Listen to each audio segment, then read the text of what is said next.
Atom കാരണോർജം ഭാഗം 1. സ്വഭാവത്തിലും പ്രവർത്തനത്തിലും വൈവിധ്യങ്ങൾ നിറഞ്ഞ ജീവനുള്ളതും ഇല്ലാത്തതുമായ രൂപങ്ങളുടെയെല്ലാം നിർമ്മിതി സംഭവിച്ചിരിക്കുന്നത് അണു എന്ന ഏറ്റവും ചെറിയ പ്രവർത്തന പൂർണ്ണ അഖണ്ഡതയായ രൂപങ്ങൾ കൊണ്ടാണ്. ജീവനുകളിലെ വൈവിധ്യം വെളിവാകുന്ന പ്രത്യക്ഷതയിലെ വ്യത്യാസങ്ങൾ അടിസ്ഥാനപരമായ പൂർണ്ണതയോടെ തുടങ്ങുന്നത് അണുരൂപങ്ങളിലാണ്. അണുരൂപങ്ങളും അവയിൽ നിക്ഷിപ്തമായ ഭാവവിശേഷങ്ങളും സമ്മേളിക്കുമ്പോൾ വലുപ്പമുള്ളൊരു പൊതുരൂപവും സ്വഭാവവും പ്രവർത്തന രീതികളും ജീവശേഷിക്കനുസരിച്ച് പ്രത്യക്ഷീഭവിച്ച് സംഭവിക്കുന്നു. തത്വത്തിൽ അണുഘടനയെക്കുറിച്ചുള്ള പഠനം തന്നെ ജീവവിശേഷത്തിൻ്റെ ഓരോ അവസ്ഥയെക്കുറിച്ചുമുള്ള സൂക്ഷ്മതരമായ പഠനവുമാകുന്നു. അണുരൂപങ്ങളുടെ വൈവിധ്യങ്ങളും പ്രത്യേകതകളും എന്നത് അവ ജനിക്കാൻ കാരണമായ സങ്കല്പങ്ങളുടെ വൈവിധ്യ വിശേഷങ്ങളെയാണ് കാണിക്കുന്നത്. കാരണം എന്നതായി നിലകൊള്ളുന്ന സങ്കല്പത്തിന് ലഭിക്കുന്ന അടിസ്ഥാന പൂർണ്ണ രൂപമാണ് ആറ്റം എന്നതുകൊണ്ട് സങ്കല്പ വൈവിധ്യങ്ങൾക്കനുസരിച്ച് ആറ്റത്തിൻ്റെ ഘടനയിലും മാറ്റങ്ങൾ സംഭവിച്ച് നിലകൊള്ളുന്നു. നക്ഷത്രങ്ങളും ഗ്രഹങ്ങളും മറ്റ് പ്രാപഞ്ചികമായ നിലനിൽപ്പുകളും ജനിക്കുന്നതിൻ്റെ ആദ്യ അവസ്ഥയായി തന്നെ ആറ്റത്തിൻ്റെ ഘടനയിൽ സങ്കല്പ വൈവിധ്യങ്ങൾക്ക് ഒത്ത വ്യതിയാനങ്ങൾ സംഭവിക്കുന്നു. അല്ലെങ്കിൽ ജ്യോതിർഗോളങ്ങളുടെയെല്ലാം വൈവിധ്യങ്ങളോടെയുള്ള പ്രത്യക്ഷാവസ്ഥയുടെ ആദ്യ രൂപം എന്നതാകുന്നു ആറ്റം എന്ന സങ്കീർണ ഊർജ നിക്ഷിപ്താവസ്ഥ. അതിർത്തികൾ കണ്ടെത്താൻ ശ്രമിക്കുന്നതെന്നോ കണ്ടെത്തിയതെന്നോ കരുതി വച്ചിരിക്കുന്ന പ്രപഞ്ചത്തിൻ്റെ പ്രവർത്തനം തന്നെ എന്തിലും അടിസ്ഥാന രൂപമായി നിൽക്കുന്ന അണുസ്വഭാവത്തിൻ്റെ വികസിത പ്രവർത്തനം എന്നതാകുന്നു. കണക്കുകൾക്ക് അതീതമായ അത്ര നക്ഷത്രങ്ങളും ഗ്രഹോപഗ്രഹങ്ങളും മറ്റും കൊണ്ട് നിർമ്മിതമായിരിക്കുന്ന പ്രപഞ്ചത്തിലെ ഓരോ ഗാലക്സിയും ഓരോ അണുരൂപം എന്ന പോലെ പ്രപഞ്ചം എന്ന ഒറ്റ ശരീരത്തിൻ്റെ വലുപ്പമുള്ള അവസ്ഥയായി പ്രവർത്തിക്കുന്നതായി കാണാനാവുന്നു.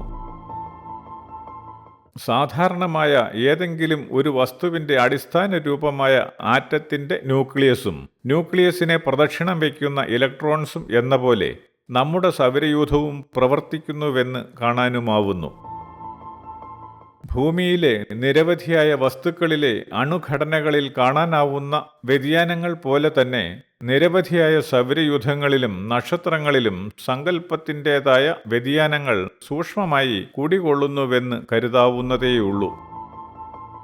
ഓരോ നക്ഷത്ര നിർമ്മിതിക്കും കാരണമായി തീർന്നിരിക്കുന്ന ജീവസങ്കല്പങ്ങൾ വൈവിധ്യങ്ങൾ ഉള്ളവയായതുകൊണ്ട് സങ്കല്പത്തിൽ നിന്ന് ജനിച്ച രൂപങ്ങൾക്ക് പ്രവർത്തനത്തിലും സ്വഭാവത്തിലും വ്യത്യാസങ്ങൾ സംഭവിക്കുന്നു എന്നത് തീർച്ചയാണ്. കാരണമായി തീർന്ന ജീവസങ്കല്പങ്ങൾക്ക് വ്യത്യാസങ്ങൾ ഉള്ളതുകൊണ്ട് തന്നെ ഓരോ നക്ഷത്രവും സൗരയൂഥവും അതാതിൻ്റെതായ വലുപ്പ വ്യത്യാസത്തോടെയും ഊർജ വൈവിധ്യങ്ങളുടേതായ കേന്ദ്രീകൃത ആകർഷണത്തിൻ്റെയും പ്രകാശത്തിൻ്റെ ഏറ്റക്കുറച്ചിലുകളോടെയും പ്രവർത്തനനിരതമായിരിക്കുകയും ചെയ്യുന്നു. അതിശക്തമെങ്കിലും അറിവിൻ്റെ പൂർണ്ണത എന്ന് സങ്കല്പിക്കാവുന്നത് എങ്കിലും കാരണോർജമായിരിക്കുന്ന ജീവനുകളും സങ്കല്പങ്ങളും അല്പമായോ ഏറിയ തോതിലോ വ്യത്യസ്തമായിരിക്കുന്നുവെന്ന് പ്രാപഞ്ചികമായ വൈവിധ്യങ്ങളിൽ നിന്ന് തിരിച്ചറിയാനാവുന്നു. മനസ്സുകൊണ്ടും പ്രവർത്തനം കൊണ്ടും അനുഭവം കൊണ്ടും ആകാരം പ്രാപിച്ച ജീവരൂപം എന്ന സൃഷ്ടിക്കായി സംഘടിക്കപ്പെട്ടിരിക്കുന്ന അണുഘടനകളിൽ ഉള്ളതുപോലെ സൗരയൂഥ ഗ്രഹങ്ങളുടെയും ഉപഗ്രഹങ്ങളുടെയും കേന്ദ്രസ്ഥാനമായി നിന്ന് പ്രവർത്തിക്കുന്ന ന്യൂക്ലിയസായ സൂര്യനിൽ പ്രോട്ടോണും ന്യൂട്രോണും എന്ന പോലെ വ്യക്തമായി തിരിക്കത്തക്ക വിധത്തിൽ വിഭജിതമായ ഒരവസ്ഥ നിർമ്മിതമായിരിക്കണമെന്നില്ല. അണുഘടനയെ നിർണയിക്കുന്ന പ്രോട്ടോണും ന്യൂട്രോണും എന്ന വിഭജിതമായ സവിശേഷത സൗരയൂഥത്തിൻ്റെ കേന്ദ്രസ്ഥാനമായ സൂര്യനിൽ കണ്ടെത്താൻ ആവുന്നുമില്ല. അനേക കാലങ്ങളിലെ പ്രാപഞ്ചികമായ പ്രവർത്തനങ്ങളുടെ സത്തയെ ഉൾക്കൊണ്ട് പരിവർത്തിതമായി ശക്തിയാർജിച്ച ജീവനും മനസ്സും പ്രവർത്തിച്ച് നിർമ്മിതമാവുന്ന ഒരു നക്ഷത്രം എന്ന നിലനിൽപ്പിന് തീർച്ചയായും ഭൂമിയിലെ ഒരു ആറ്റത്തിൻ്റെ തനത് രൂപഭാവങ്ങൾ വന്നിരിക്കണം എന്നത് നിർബന്ധമാവുന്നില്ല.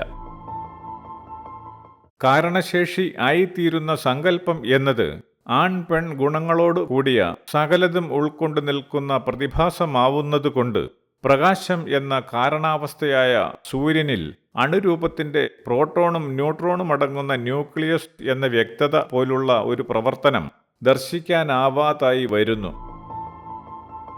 കാലത്തിന്റെ നിശ്ചയപ്രകാരം ഓരോ ജീവന്റെയും ആവശ്യങ്ങൾക്കനുസരിച്ച് ചെയ്യേണ്ടുന്ന പ്രവർത്തനത്തിന് ഒത്ത രൂപമായ പരിണതി സംഭവിക്കുന്നതിനാൽ ഒരു നക്ഷത്രം കേന്ദ്രമായിരിക്കുന്ന സിസ്റ്റത്തിന് മൊത്തമായി തന്നെ അടിസ്ഥാന രൂപമായ ആറ്റത്തിന്റെ ഘടനയിൽ നിന്ന് ഭിന്നം എന്നു തോന്നുന്ന വ്യത്യസ്തത സ്വാഭാവികമായും സംഭവിക്കുന്നു. ആറ്റത്തിന്റെ ന്യൂക്ലിയസും ഇലക്ട്രോൺസും പോലുള്ള തനതായ നിലനിൽപ്പുകൾ സൂര്യഗോളത്തിനുള്ളിലോ ഭൗമരൂപത്തിലോ മറ്റ് ജ്യോതിർഗോളങ്ങളിലോ അപ്രത്യക്ഷമായിരിക്കുന്നുവെങ്കിലും ജ്യോതിർഗോളം എന്ന മൊത്തമായ പ്രവർത്തനത്തെ അണുപ്രവർത്തനത്തിന്റെ വികസിത ഭാവമായി കണ്ടെത്താൻ ബുദ്ധിമുട്ടുണ്ടാവുന്നില്ല. ഓരോ വസ്തുവിൻ്റെയും ആറ്റത്തിന് അതാതിൻ്റേതായ സവിശേഷതകൾ ഉള്ളതുപോലെ അവസ്ഥാമാറ്റം എന്ന പ്രവർത്തന വികാസത്തിലൂടെ സാധാരണ ആറ്റത്തിൽ നിന്നുള്ള ഘടനാപരമായ വ്യത്യസ്തതയോടെ സ്വയം പൂർണ്ണതയായി ജ്യോതിർരൂപങ്ങളും പ്രവർത്തനഗതിയും സംജാതമായി എന്ന് മനസ്സിലാക്കാനാവുന്നു. സങ്കല്പം എന്ന ലക്ഷ്യം എന്താകുന്നുവോ അത് രൂപം ആയിത്തീരുന്നു എന്നതുകൊണ്ട് സങ്കല്പ വൈവിധ്യങ്ങൾക്കനുസരിച്ച് രൂപമാറ്റവും അവസ്ഥാമാറ്റവും സംഭവിക്കുക സ്വാഭാവികമായി തീരുന്നു. സങ്കല്പ വൈവിധ്യങ്ങൾക്കനുസരിച്ച് രൂപമാറ്റവും അവസ്ഥാമാറ്റവും സംഭവിക്കുന്നുവെങ്കിലും പ്രവർത്തനതരമായ നക്ഷത്രത്തെയും ഗ്രഹോപഗ്രഹങ്ങളെയും മൊത്തമായി എടുത്തു നോക്കിയാൽ സങ്കല്പം എന്ന ആവശ്യങ്ങൾക്കൊത്തവിധം സംഗമിച്ച് വികസിതമായ അണുരൂപങ്ങളുടെ പ്രവർത്തനം എന്നതായി കാണാനാവുന്നു. സൂര്യന് ചുറ്റുമുള്ള ഗ്രഹങ്ങളുടെ ഭ്രമണപഥങ്ങൾ ഏതാണ്ട് സമാന്തരമാണല്ലോ.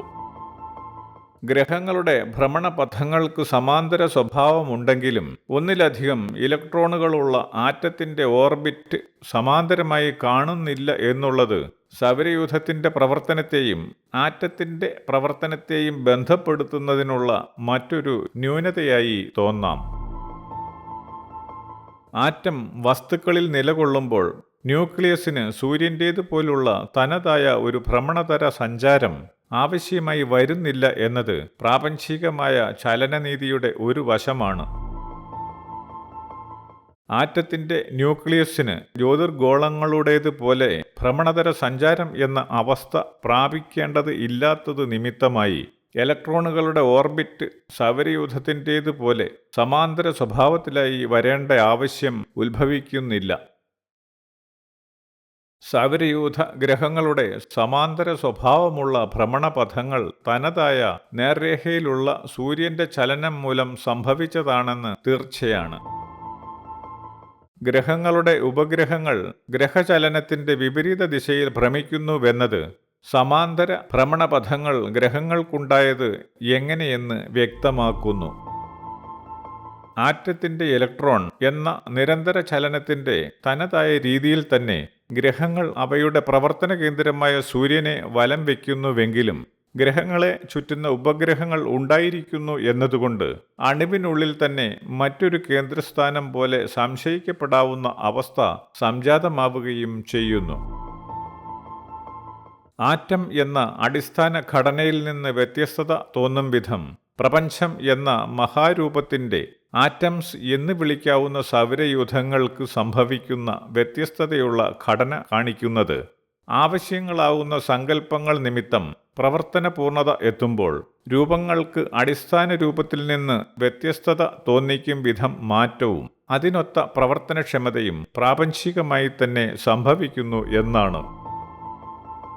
അടിസ്ഥാന രൂപമായ അണുഘടനയ്ക്ക് ഒക്കാത്ത വിധം രൂപങ്ങൾക്ക് വ്യത്യസ്തത തോന്നിക്കുന്ന മാറ്റവും അതിനൊത്ത പ്രവർത്തനക്ഷമതയും പ്രാപഞ്ചികമായി തന്നെ സംഭവിക്കുന്ന അവസ്ഥയിൽ ഏകത്വം എന്ന പൂർണ്ണതയുടെ ആൺപെൺ ഭാവങ്ങളെ പ്രതിനിധീകരിക്കുന്ന പ്രോട്ടോണിൻ്റെയും ന്യൂട്രോണിൻ്റെയും ശക്തിവിശേഷങ്ങൾ ഒന്നായി ചേർന്ന് സ്വയം പ്രഭാവമായ പൂർണ്ണതയും രൂപവും ആയിത്തീരുന്ന പ്രതിഭാസം സംജാതമാവുന്നു. ഒരു സൂര്യന്റെ പ്രവർത്തനം തന്നെ ആൺപെൺ ഭാവങ്ങളെ പ്രതിനിധീകരിക്കുന്ന പ്രോട്ടോണിൻ്റെയും ന്യൂട്രോണിൻ്റെയും ശക്തിവിശേഷങ്ങൾ ഒന്നായി ചേർന്ന് സ്വയം പ്രഭാവമായ പൂർണ്ണതയും കാരണവും ആയിത്തീരുന്നതുകൊണ്ട് ആൺപെൺ അവസ്ഥകളെ കടന്ന് പരിപൂർണതയിലെത്തിയ ഒരു ജീവവിശേഷത്തിന് ആൺപെൺ ഗുണങ്ങളെ പൂർണ്ണമായി ഉൾക്കൊള്ളാനാവുന്നതും ആൺപെൺ ജീവനുകളിൽ ആവശ്യത്തിന് ഒത്തവിധം ആൺപെൺ ശേഷിയുടെ പൂർണ്ണതയായി പ്രവർത്തിച്ച് നിൽക്കുന്നതിന് സാധ്യവുമാകുന്ന തെളിവിനെ കാണാനാവുന്നു.